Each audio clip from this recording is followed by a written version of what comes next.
Hello, everyone. Thank you for joining today's National Host Prep Call with No Kings. Thanks for everyone hopping in here. Feel free to drop in the chat where you're joining us from. Share a little bit with us where you're calling in from, where your No Kings event is. Today is our host prep call. We're going to walk through all the basic steps to hosting a successful No Kings event.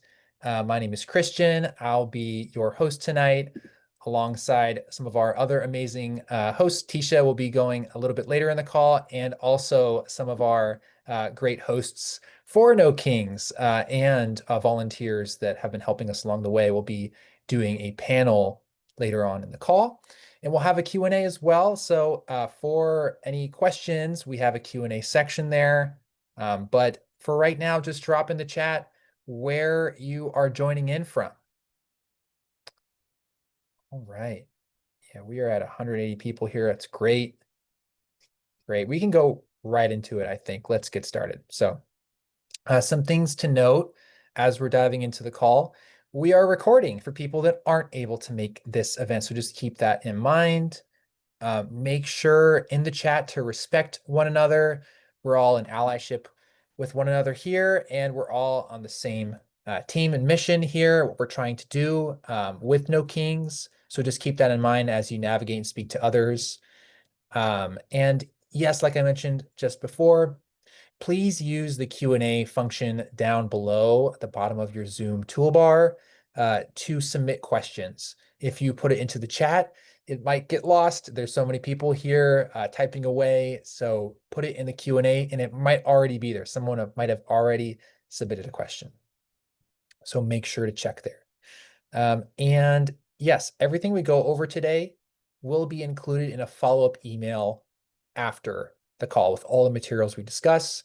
So don't feel like you need to go fishing or finding what we talk about here today. It'll all be sent to you in your email. So let's hop on over to the agenda now. Yes, so we just went through the welcome and agenda. Now we are going to be discussing your event here in a bit, and we're going to be touching on roles and logistics. We have also, of course, safety, team, and de-escalation, and then a host panel, and then Q&A and closing to answer all the questions that all of you may have before you host your events. So let's go into the announcements today. So some important announcements I want to share with everyone on the call as we all prepare for our events. There's a lot of little things here and there we want to make sure that we're all aware of and we all have completed. We are asking everyone here on the call to fill out the host survey and make sure you've done it to let us know your safety lead and that you started work on your safety plan. So I want to know here for folks that are on this call, who has completed their safety plan? If we're able to put that poll up on the screen here, I think we're going to drop a poll now about the host survey. Have you completed the host survey? If you have, go ahead and click yes if you have done it.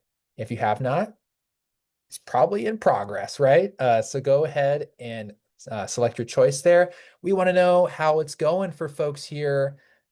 If you've had a chance to look at it, we've sent it out through text, email. The only reason why we're harping on this so much is because we are eventually going to start pulling events from the map if people have not completed it. We are taking safety very seriously, and we want to make sure the host is taking it seriously as well. So yeah, please make sure to submit that. And we're going to see the results here in a bit here. But with that in the background, oh yes, so I see 88% of people have done it. Oh, 60% people have done it. 88 people have done it. We have some no's here. So we are looking for people in that no category and it is in progress category to complete that, preferably by the end of tonight, within the coming days. Please do. We want to make sure your events stay on the map. So that host survey is so important. So we will be sending that out too after the call. And in addition to that announcement there, Know Your Rights cards and host boxes have all been claimed. So that's just for general, PSA there for everyone to know. Those have all been claimed, unfortunately. So, that's our supply is completely out. So for folks that do want some, unfortunately, we're a little late on that. But we do have a Know Your Rights training, and we want to make sure that all of you guys promote it to your attendees. That is a very valuable resource that we want to make sure attendees are aware of. So if you are in communication with your attendees, which you should be able to on Mobilize, you can let them know about the Know Your Rights training that's coming up. And we'll share more details on that a little bit later in the call. And recruit more people to join your event by using the promotional toolkit. We have promotional graphics and all kinds of stuff that you can share on social media, whether it's Facebook, Instagram, whatever you like. So when you're sharing something out about your event, use some of those promotional graphics or things that are present in the toolkit that we have in the host tool guide. So just make sure to use that. And that's all the announcements I wanted to share. Let's go into a little bit about why we're all here right now. I think we all know a little bit why we're here, unfortunately. There's obviously a lot going on in the country right now with Trump's authoritarian power grab. We all have different reasons for hosting an event on October 18th, but it's the biggest, most incredibly unprecedented issue of what Trump has been doing with his authoritarian nature recently, right? You look at how he's raking in billions of dollars for his friends and family, and how at the same time, same breath, lower income families, middle income families are struggling more and more each day. And while their programs for Medicare and Medicaid and for food and SNAP are being cut. So at one hand, people are making more money than they ever have, and people are struggling more than they've ever have. And that's a massive issue. Simultaneously, while Trump is pushing ICE into our communities to rip us apart, cause chaos, he's withholding funds from states that didn't vote for him. He's exacting revenge on his political enemies. That is not a representative of the American people. He's very much acting like a king, on based off of a whim in the moment and the thoughts he has from day to day. And so we are going to be reuniting and letting everyone know on October 18th that there are no kings in America. And truly, we need to break through the noise of the average person, average American, average person in the world, in our communities across the country, by relaying that message and showing up in huge numbers, right? That's what we want to do. And we want to do that, of course, in a non-violent way to make sure that people are safe and we get the message across to everyone in our communities and, like I mentioned, the nation and the world. So let's share a little bit about that commitment to nonviolence here in the next slide. So we have a core principle behind all of our events, a commitment to nonviolent action. We expect all participants to seek to de-escalate any potential confrontation with those who disagree with our values and to act lawfully at these events. Weapons of any kind, including those legally permitted, should not be brought to these events, even by security personnel. So just being very clear about that, we take safety very seriously. It's a new world out there every single day in this administration. And you may have been to the last safety training, you may have done protests before, but this is going to be a very different environment. And we want to make sure, and we are very positive that all events will be safe on October 18th. But we want to take those extra precautions and make sure that people feel comfortable showing out and attending their events. All right. Yes, including by members of the safety team. Okay, and then what are we doing? Like I mentioned, we're showing up all across the country. It's a peaceful movement of millions of Americans from all walks of life rising up. And we're organizing to take action to defend each other and our communities, demand dignity, and say enough of all the Trump administration power grabs. We did it in June, and it was massive, huge success. We had a lot of people out there, and we have even more people out there now. We're going to have so much more. We already have 300 and I believe 20,000 RSVPs, and we just got 34,000 in the past 24 hours. So every day we're going to have more and more people signing up, including those that will be attending that aren't going to be signing up. We have people in countries, hosts across countries of the world doing it. We have France, Germany, Mexico doing their events. It's just going to be massive. I believe we have close to 2,500 events on the map. That's far more than we did in June. So it's just a massive success already, and it's going to only get bigger and bigger each day as we lead up to No Kings. So very exciting, but I want to talk a little bit about your event. and what you all have planned for your own city, your own town, your own area where you're doing your event. Let's talk a little bit about the characteristics or interesting things to your own event. So I know there are some hosts that are doing snap food drives to draw attention to the snap cuts that in their community. So that's super important to make sure that you have some unique aspects to your event that maybe, are a little different than just a honk and wave or this and that. So go ahead in the chat and share a little bit about your personal event. Tell us a little bit about your unique aspect to your event, where you're hosting it, maybe how many people RSVP'd, what you got going on. We have someone here with bagpipes and a food drive for our local college. That's great. Awesome. Yeah, food drives are a big one, a big picnic, honk and wave. Awesome. Food drive, karaoke, protest songs. That's great. So a lot of cool, unique ideas that it's just a great way for us to, reinvent protesting a little bit because sometimes people have been going out to protests all year and they want something a little bit different, right? So that's always a great thing to do. It's brainstorming here in the chat. So for folks that are on the call looking to reinvent their events a little bit or add a little bit of something, to make it a little interesting, there's some great ideas here in the chat that I advise you search through. So that's great. Thank you all for sharing some good ideas here. Let's talk about some event tactics and what people are doing out there. We had some creative ideas in the chat, but let's talk about the three big ones that people are doing. The first one is the march. You can organize an event where you and your community can make local impact by marching along an organized route.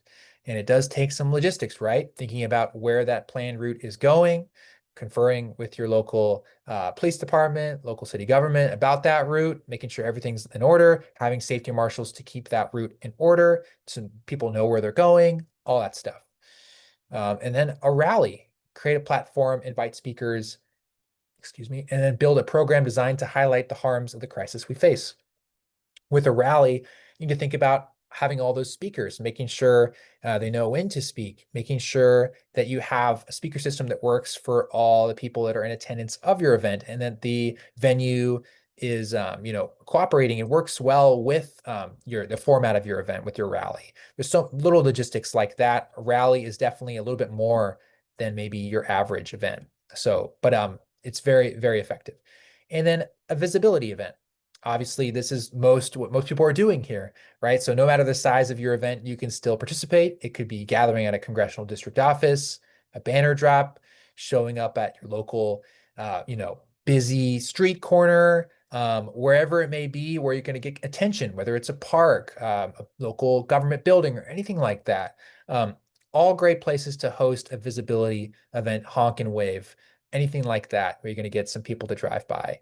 But one thing to consider is a lot of people have been going to protests where there's 50 to 100 people at those honk and waves, but this is going to be no kings. You could have 1,000 people show up. So being mindful of if that space is good for that amount of people and being able to make that space safe for others.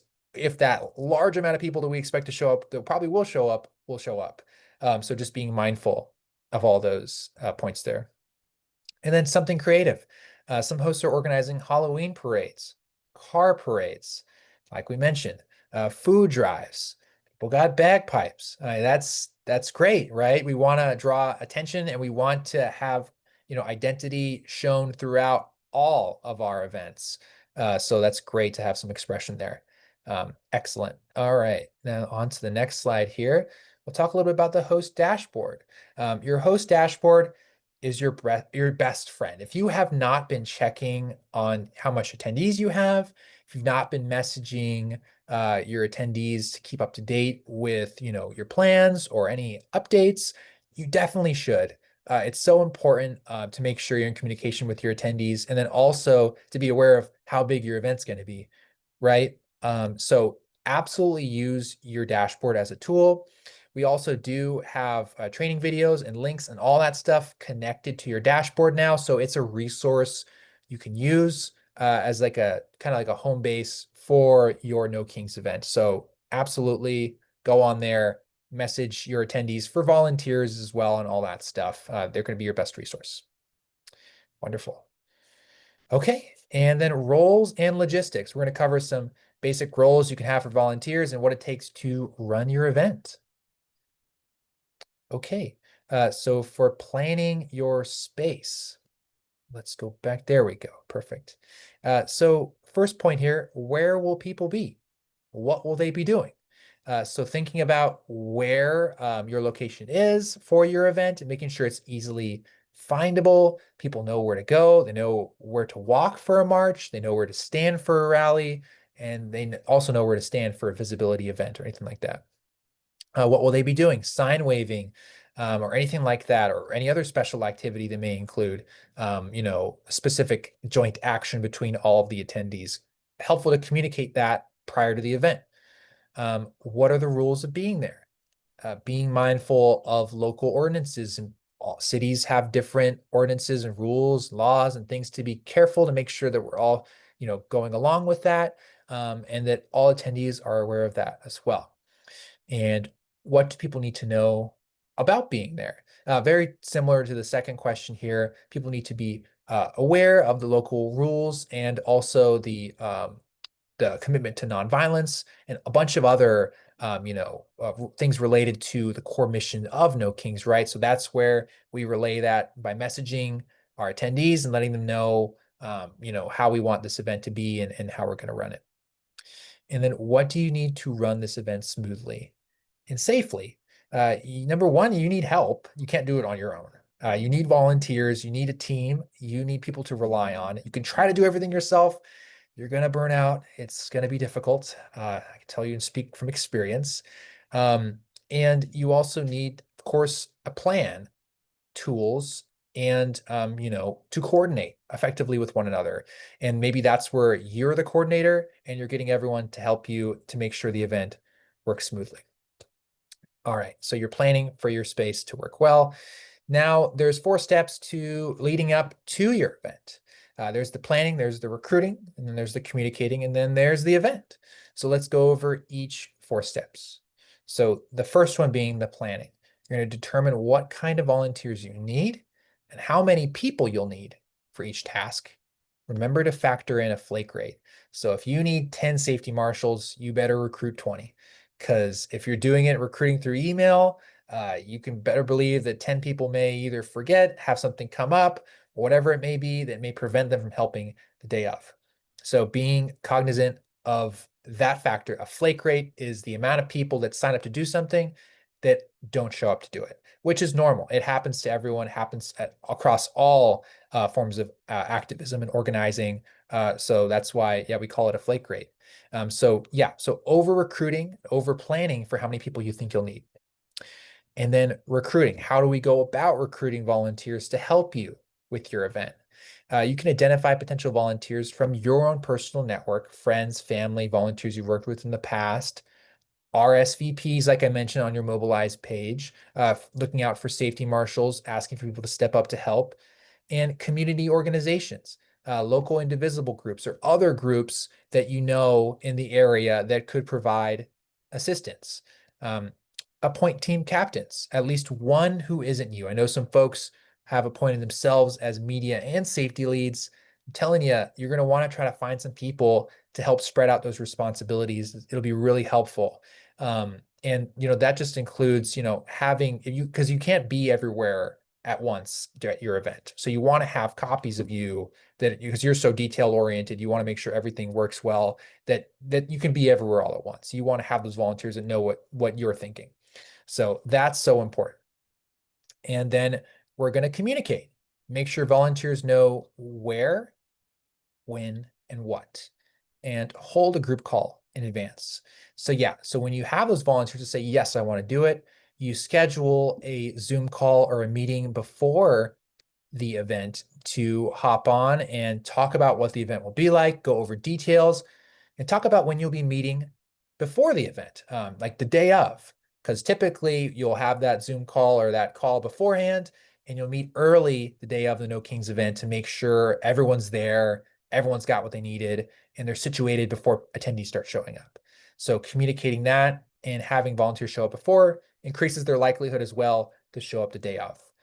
So that's really important to set up the communication standards and get to know those volunteers, and then set up a day of group chat for support.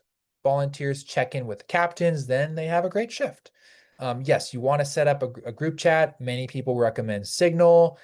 You can do that with just a group chat if you like on your phone, just texting, whatever works best for you. There's also WhatsApp. There's other apps you can use. There's recommendations probably we're going to give out a little bit later here. But yeah, that's the process there. Let's hop on to the next page. And let's talk a little bit about volunteer roles. Now, there's a lot of roles here on this page. These are just suggestions. Not everyone uses these. These are just ideas that you could potentially use to help with your event and plan it and make sure that you have people in different roles. So number one, we do have two that are mandatory roles here: safety lead and media liaison. The safety lead is someone we want who's going to be able to communicate with the safety marshals and execute the safety plan of your event. So that is crucial when you complete your host survey form, that you've identified who your safety lead is. And that's what that role is. So definitely want to complete that form. If you have it today, just reiterating that. And then there's the media liaison. So you'll be also appointing someone to do that, who is going to be able to send the information out to local news groups about your event, put it on blast to make sure people know that it's happening.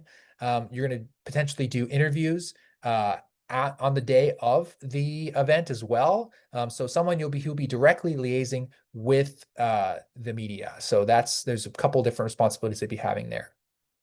And then there's the master of ceremony, the MC. It's what I'm doing right now, keeping the pace of the event smoothly running. That's really, I would say, more specific to a rally, but there are other occasions where that could be a possibility. So someone that's able to keep the pace of an event going, where there's an agenda and there's things going for your No Kings event. The Know Your Rights card lead. So if you order Know Your Rights cards, you got a bunch, you got 1,000 plus at home, and you're the leader of your event, you may not want to be the one handing out those cards. Maybe you want to point that to a couple volunteers or people to hand it out to everyone there. So that's an important role that you're going to want to have filled. Speakers and storytellers, speakers for a rally, storytellers also, of course, for a rally, and maybe at other events where you're allowed to have loud audio equipment. That is also something that can be done. Great to have for your agenda for your event. And then a volunteer coordinator, someone who's able to help help coordinate your team of volunteers, whatever that team may be, or whatever responsibility they're covering. Basically, just another person that's in charge of volunteers. Photographer and videographer. Obviously, you want to make sure that you record what's going on so you can share it out after the event and during the event, so people are aware of what's going on, right? We want to let friends and family know what's happening, and people want to have record of the event too. We want to share that out. And then a crowd estimator. We want people to know how much people came to your event and how much people came all across the world to No Kings events. So we want someone there who's going to be able to estimate the size of the crowd to let us know. That is a integral part too. And all right, those are all the suggested volunteer roles. And now I'm going to pass it off to our amazing co-host here from Safety Teams and Deescalation, to Tisha Garrett. Hi, everyone. Thank you so much for joining us tonight. And more than that, thank you for agreeing to be a host, to be a safety lead. We appreciate all of the thought and effort you all are putting into driving this many people onto the streets to make sure that we can all rally for our rights. So thank you for participating. And so let's talk a little bit about safety and de-escalation as we get into what we are doing on October 18th.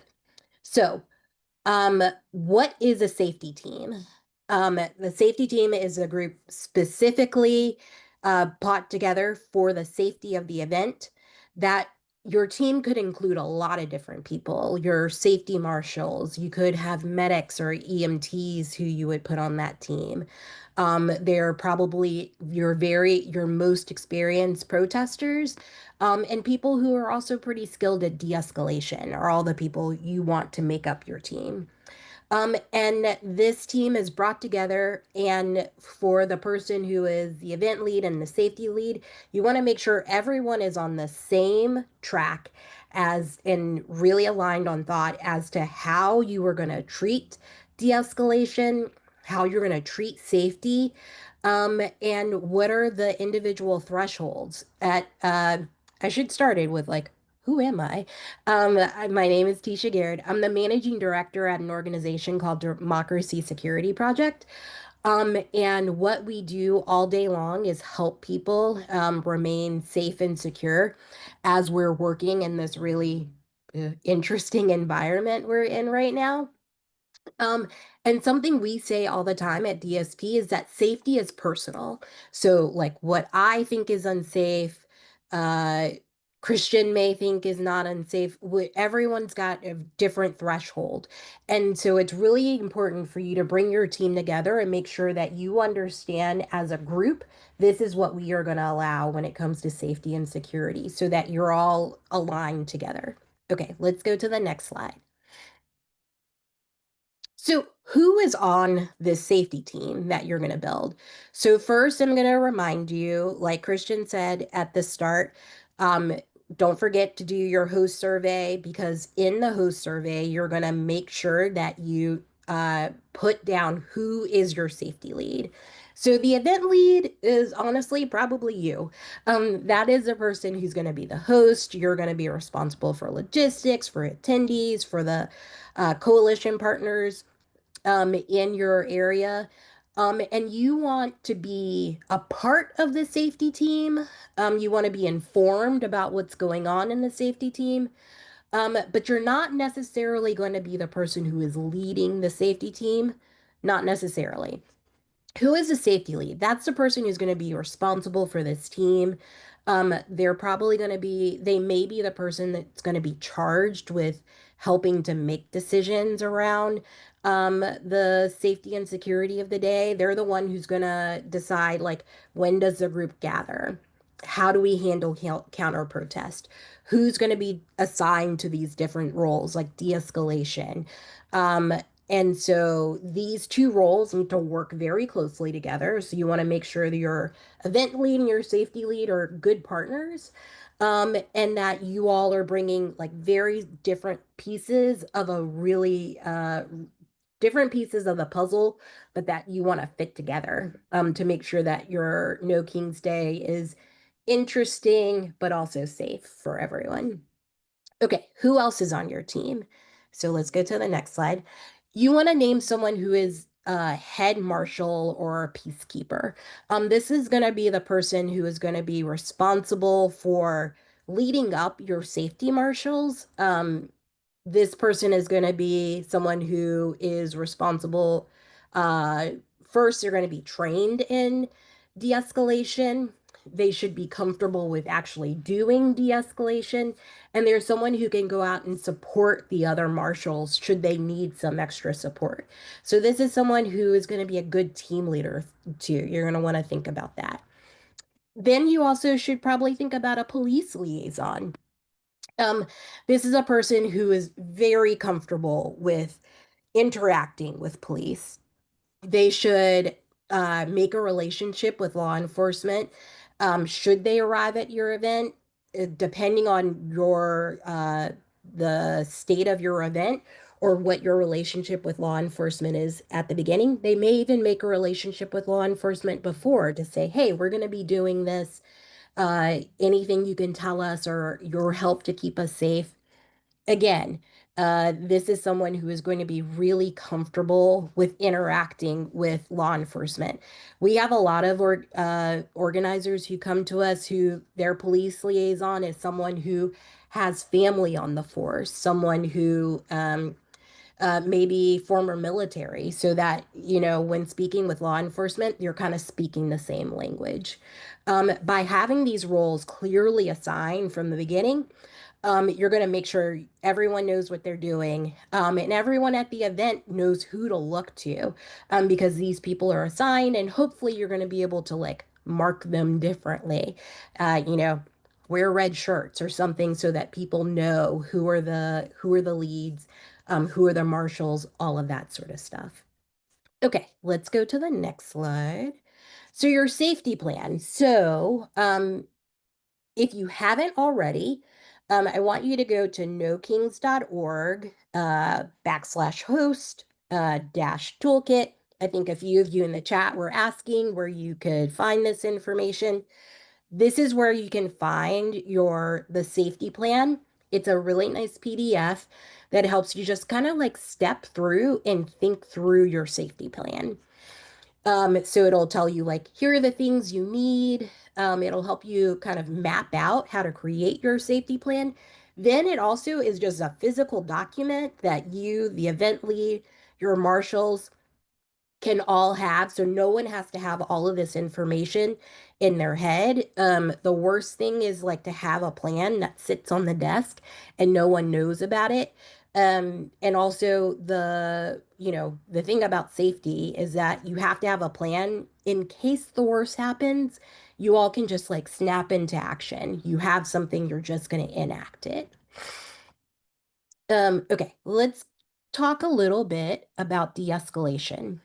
And so the technical definition of de-escalation is a nonviolent response to conflict that calms or stabilizes tense situations.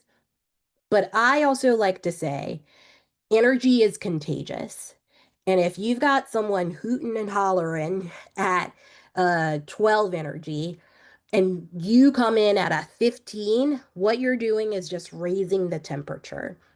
De-escalation is all about if someone is coming in at that 12 or 15 energy and you come in at a 5 and you lower your voice and you're calm and you're giving measured responses, it then lowers the temperature.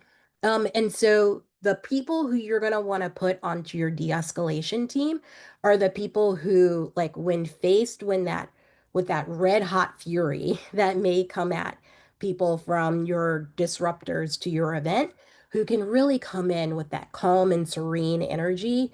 You know, I like to say, like, who are the librarians?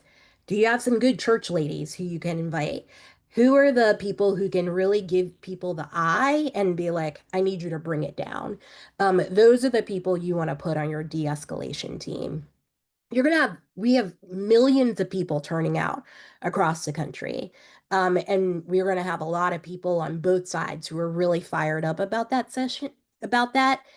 The key is we are not going to be angry at each other, and we're not going to accept the anger from other people. We are going to be the calm and serene ones around this. So, um, we want you to be thoughtful. Everyone expresses their anger in different ways. You're all doing all sort different types of events as well. So the way people may express that frustration could be different. So you want to be thoughtful about the different type of ways that you can de-escalate a situation. So let's go to the next slide. So there are 6 Ds when we're talking about de-escalation. And also feel free, I know we're recording this, but if you want to screenshot, take pictures, so you can remember this, also great. There is direct intervention. So if you feel safe, that is paramount to all of this. If you feel safe, you step in with a calm, firm tone. There is something we teach which is called yes catching. And I call it my like dealing with a toddler voice. Um, I can tell you're very upset, but we also have our First Amendment rights. We're allowed to protest. I realize that's upsetting to you, but there's nothing I can do about that situation. We appreciate you coming out. Have a bottle of water. We'd love for you to stay and listen to some of our. So having that conversation the same way you would with your toddler, um, with the grandkids is the way that you are also going to de-escalate a situation. So keep that in mind. For all you teachers out there, you know what I'm talking about. There's also delay. So you can think about if immediate intervention isn't possible. What is the way to check in with someone afterwards? So if someone is just, you know, behind you, kind of going off, Sometimes you want to listen to what they're saying, kind of check out the situation before. Sometimes maybe people just tire themselves out. So that's another way is delay. Distract. This is one way to disrupt a situation. I'm going to say though, this is also some way that like sometimes that energy creeps up when you're doing the distraction way, which is to interrupt with confrontation. This is when people start like shouting people down or start a chant or sing a song. I'd say when you're going to do the distraction, make sure you're happy. Make sure you're still bringing the joyous energy. This isn't about anger meeting anger. This is about joy meeting anger. So making sure that you're doing that sort of cooling of the situation. Delegate. Sometimes you just throw up your hands and say, it's not me. I'm not the one to step in and deal with this situation. And that could be like, because we say safety is personal. Maybe you're just not the right person to step in. If there is a white nationalist out there screaming, I don't know that I am going to be the right person to go and to de escalate that situation. That seems like something that could be unsafe for me, but also something that could ratchet up the tension of the situation. So making sure you have the right people on your team to make sure you can safely de-escalate. Um, Distance. Sometimes, a lot of times you can just turn your back from people, um, take 3 or 4 steps back, let them have their space. Your program goes on, and then that's another way to de escalate. Lastly, document. Sometimes it's just good to make sure that you can take pictures of people if it's safe to videotape them. So we always say de-escalation is not comfortable. You're definitely going to want to make sure that the people you put on as your de-escalators are the people who are very comfortable in uncomfortable situations, but it's necessary for events like this. You want to make sure that you've got at least like one person on the team who feels comfortable, and you give them these simple tools that can help them in the event of de-escalation. So let's keep going. So let's say, unfortunately, the worst happens and people are detained or arrested. Um, Actually, I think the language here got switched up somehow. But I mean, we all know this. Remain silent. Just like it is your Fifth Amendment right to remain silent and to not incriminate yourself.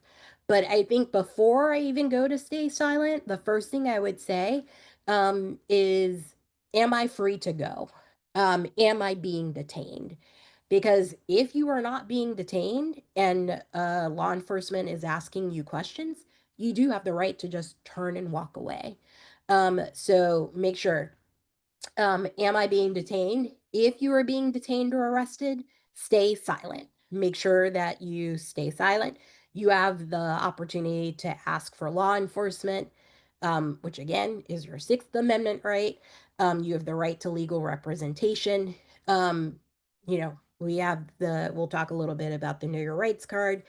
A lot of times, I don't remember phone numbers anymore, but if I'm going out to protest, I'll make sure to write the number of legal aid, ACLU, personal attorney on my arm. As an event host, that maybe we're asking you to have something like legal observers or some legal help on the team. So that's someone that you're going to want to make sure that's engaged as you're planning your event. Um, and then finally, know your rights.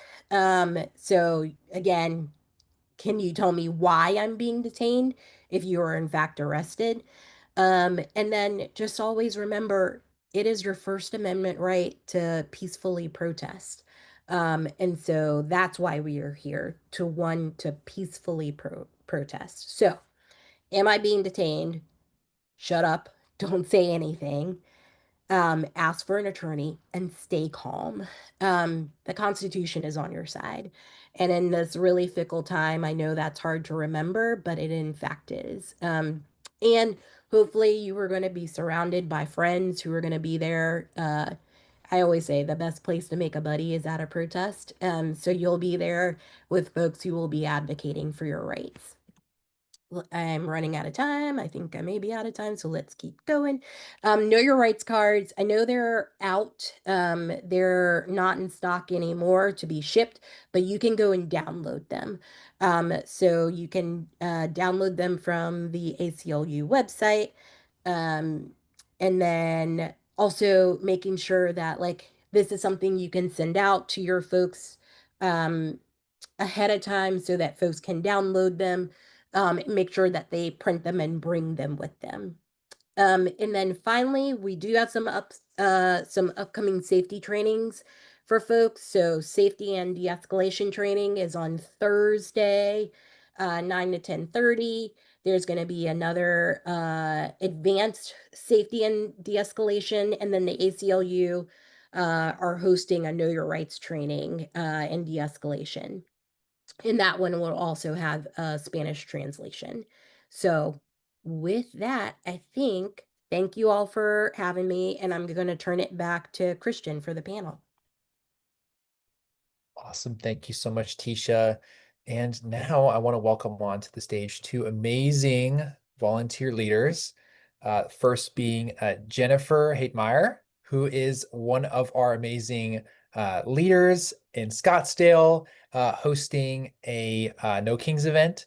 And then we are also welcoming Miss Evelyn, who is a dedicated volunteer leader with Move On, who's been helping host and really help with hosts at the host prep call team hours we have.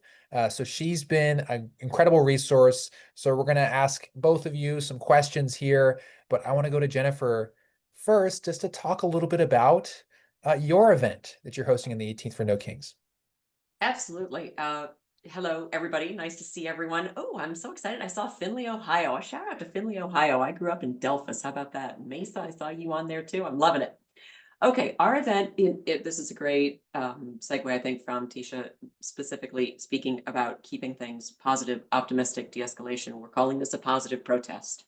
So we're doing the food drive. We have a face painter. We're doing balloons, the animal balloons. A lot of music, positive music, fun music, dance music, so that we can keep people very happy. We're communicating with our attendees, asking them to make signs that have positive action. Honk for freedom, honk for healthcare. So trying to tone down the negative that hopefully can counteract any counter protesters who would tend to act upon seeing messaging like that. That's great. Wonderful. And then also too, what items or materials are you as a host or your team going to bring? Like that maybe some first-time hosts here would benefit from, like some examples being like water, safety vests. Like what are some other items that maybe, other people could benefit from or to bring to their events? Absolutely. And appreciate the fact that some of this stuff costs. And Move On, thank you so much for supporting financially in the way that you can. We actually have worked with 5 other local organizations to do one large No Kings, as opposed to, we found in June, we had one that we had, a couple thousand in downtown Scottsdale and a couple thousand in North Scottsdale and a couple of thousand in Cave Creek. And we were like, let's do this all together. So that has allowed us to, for example, rent large speakers. And when you're spreading the cost across several organization leadership, it becomes less onerous. So we've got large speakers that we're bringing. We've got several tables. Each organization is providing 2 tables. Ours is going to be for our food drive, and we're also registering voters at all of the tables. At each table, we'll have a cooler with ice and bottled water, doing that primarily for medical situations. But of course, if someone comes in, they're thirsty, we're going to give it to them. We've got a medical tent that we've set up that will be staffed with a couple of off-duty EMTs. We've worked with Scottsdale Police Department, has been awesome. They're going to have plainclothes folks on the ground. They will have some uniform folks on the ground. They will also have drones. and they are giving us the drone footage. So we can use that as part of our social media also. So they've been Oh, great. Our marshals are going to wear blue vests. Let's see, what else am I thinking? Oh, another interesting thing that we've done is reached out to some of the Never Trump Republican groups in the area so that we can have representation. And if in the instance of the media saying, oh, is this just Democrats? We'll be able to say, no, it's not. We've got Republicans, we've got independents, we've got everyone coming forward to reinforce the fact that America is not about kings, nor is it about dictators. And we're here peacefully protesting. We're asking everyone to bring American flags. Again, from a media visibility, we thought that would be extremely powerful. Um, that's yeah, great. I think that covers. That's awesome. Yeah, you covered it all. That's fantastic. Wonderful, Jennifer. And then last thing for you here, any advice for a first time host for No Kings or for any protest? Like, what would your advice be? Organize, organize, organize, communicate, communicate, communicate. We've got a Sign Up Genius. If you all have used Sign Up Genius before, that the leaders of each of the organizations that are participating in this are circulating and we're completing. So here are the 5 marshals that Move On is contributing. Here are the 5 marshals that Scottsdale Women Rising is communicating. And the event leaders communicating, as well as then, as Tisha recommended, having a meeting, having a call with all of the volunteers to ensure everyone understands, like, sorry, the best way I can say this is the Nat's ass detail. Where are you going to park? Where are you going to meet? If something bad happens, who calls who first? Where do you tell people to go? Like, have that stuff ready. So, as I don't know who it was who said, if something happens, you're not figuring it out in the moment, you're just doing. And I think that generally gives people more comfort anyway when you're asking them to support an event execution. If they know what their role is, they're going to feel better about doing it. Great, great advice, Jennifer. Thank you so much for sharing and coming on today. You'll help us with the Q&A in a bit. Let's go over to Miss Evelyn, who has been our big helper over at the host prep office hours. Can you talk a little bit, Miss Evelyn, about the host prep office hours and what those are? Yeah, thank you, Christian. And thank you, Jennifer. You're so inspiring. I was just looking at the notes today. Today is October the 8th. We actually started our office hours on September the 8th, twice a week, a month ago. And we are geared up and ready to host these hours next week, every single day for 2 hours each day, just to be available for the hosts. But we view our office hours actually as a virtual community space. And this is a place where a host can come and ask questions, seek information, discover solutions, not just from my co-lead Brian and I, but from each other. I look at it as relational organizing across the nation because we have ideas, but everyone that shows up has ideas, and they are incredible ideas. So, and sometimes people come just to hang out. And I'll give you an example. What I've noticed is that there are hosts who are new, and there are hosts who I would call the pros. They've been around for a couple of rodeos, right? And so what they recognize is that if I'm struggling with a situation in my event, they will show up the next day with a response that's profound and helpful. So that our office hours are actually good for that too. But these sessions also provide like for an informal, we're just like down to earth, down home, conversational space where we can just be us and they can just be them. And there's no pressure. No question is unimportant. Every question, regardless of what it is incredibly important. And also, hosts will receive essential information. You guys have already mentioned some of it here tonight, and we have access to those links that you talked about tonight that we are so proud to share with hosts. Because if they ask a question and we have a link, we said we have a link for that. And it's we just find it very helpful. But the thing that I find really, really important, especially for in the season of our nation that we're in, is that this space that we are hosting it is relaxed. It's people focused. It's an environment that feels like community. And for the people who keep returning, it's almost like they're really part of the team now, because we get information from them too. We're all enter the space as learners, and we leave with information that's helpful to everybody. So the ideas are strategic and they're innovative and very, very helpful. Excellent. Excellent. Thank you, Miss Evelyn. And then also to this next question here, want to ask you, what are some common questions you get during office hours when hosts come to you with they're not sure about what to do about something in particular? What has been the most common theme you've seen or questions? And then the answers to those questions. And Tisha addressed a lot of it. I think Jennifer did too. But the most profound one and most repeated is, how do we handle conflict during the No Kings event? Potential conflict.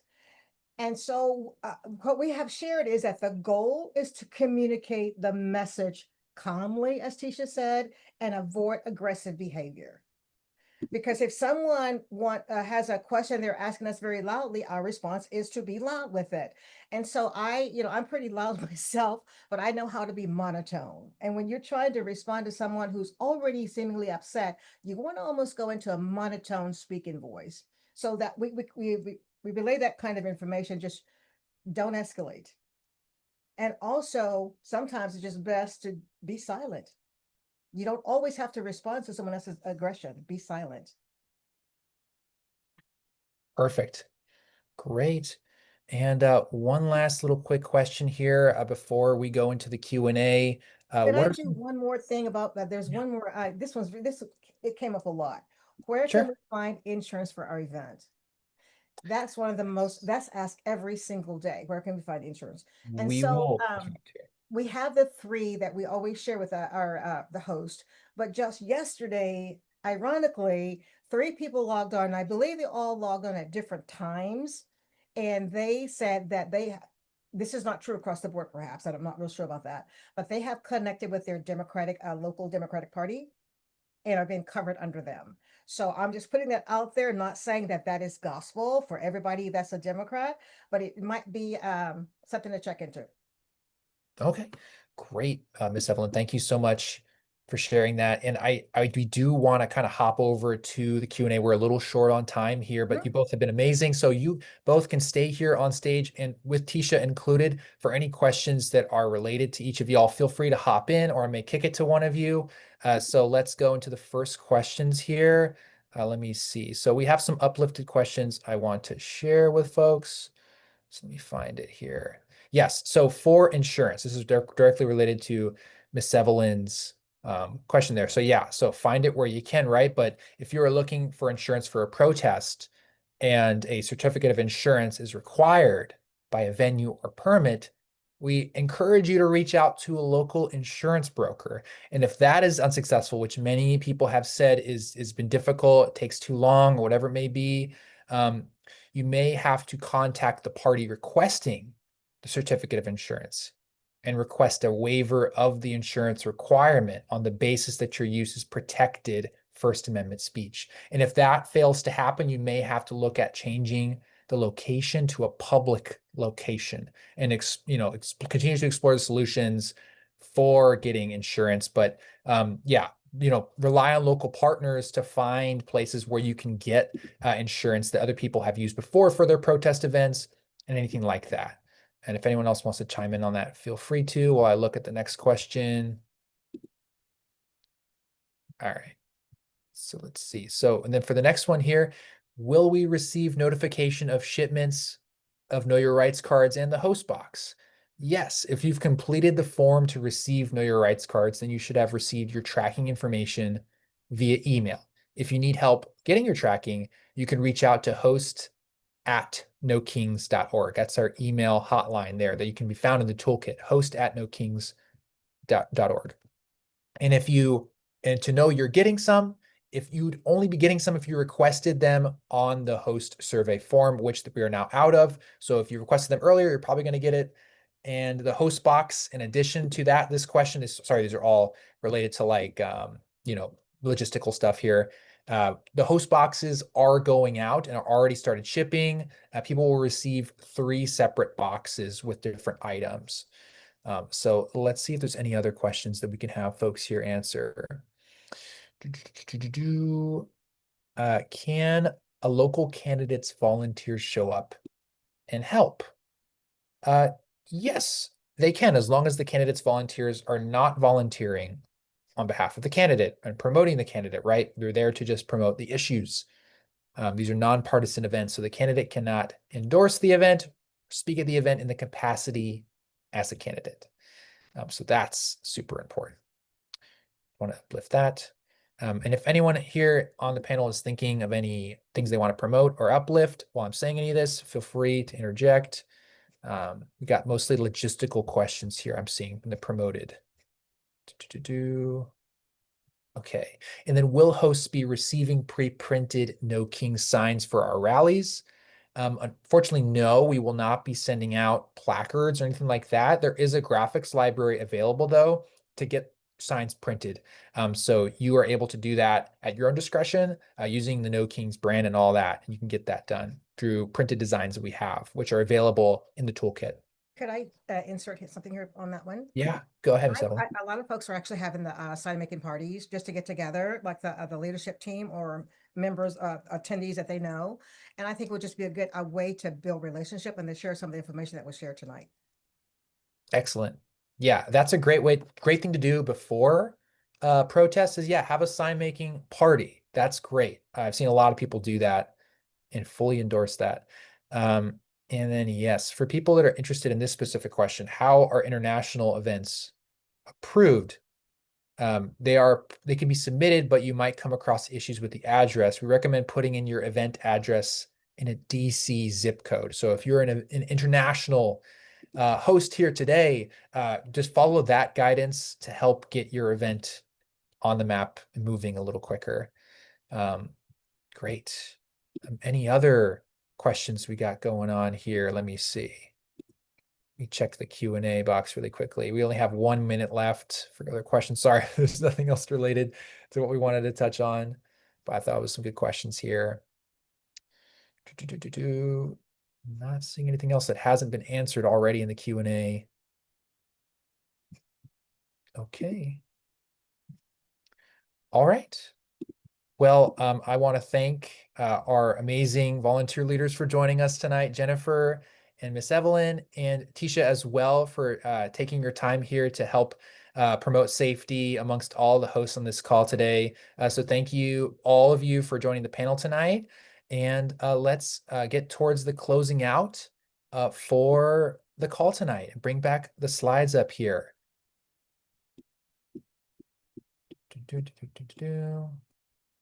Great. Awesome. All right, so we had the Q&A section here, and I'm going to hammer it home for what Tisha already mentioned. We have more trainings coming up. We got one coming up this Thursday, security training for hosts. We're requiring that hosts attend at least one security training. If you think you've already seen it all at security trainings, you have not. I promise you, you need to go.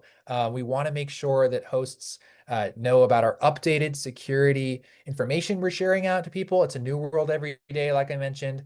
So please designate either someone to go or you yourself as the host take responsibility and attend. And if you can't make that day, then watch the recording. Please do.